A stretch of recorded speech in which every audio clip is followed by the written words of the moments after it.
So, a lot of people have been getting pain with RDLs in the gym. I wanted to discuss why you might be getting pain and one of the biggest issues with RDLs. So I'd say there's two issues really. One, nice and simple, is you're going beyond basically what your sort of hamstring and hip can go to. So if you go a little side on, you'll see, once you basically shift the hips back, once I get basically past the knee, it's no longer a hip hinge.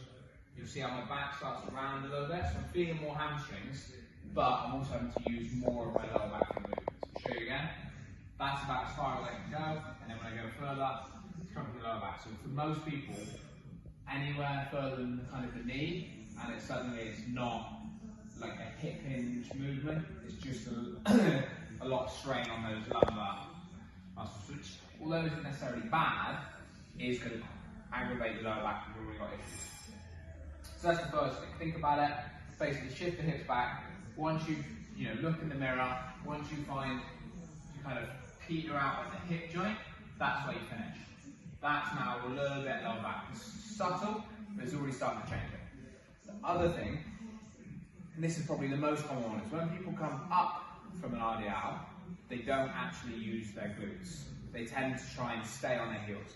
So when you hinge back, you're pushing into your heels, which is fine. But when you come up, if you keep the weight on your heels, you have no choice but to extend through your lower back. So you show you side on again. And this is the number one issue. Pushing on the heels on the way down, those are the hamstrings. Now if I keep the weight on my heels, I have to basically extend through my back to come up. What we should be doing is we go down, weight comes on our heels, but then we actually want to extend through our hips, which means you have to come forward, push the hips forward. If you don't do that, you have to use your lower back. I'll show you a bad one. Weight on the heels, the only way to come up is to extend through my back like that. Now if I come down again, but this time I let my weight come forward onto the middle of my feet, push my hips through, now I'm actually using my glutes rather than my lower back. So a good one again, weight coming onto the heels on the way down, but on the way up, this is the key thing, weight comes forward and you push the hips forward. And then you're changing that movement.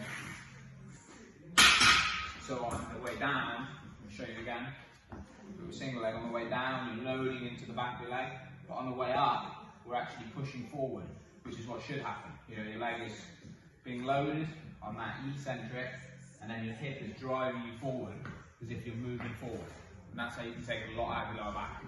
Whereas if you just keep the weight on your heel on the way down, and then try and drive up through that, you have to extend and use your lower back.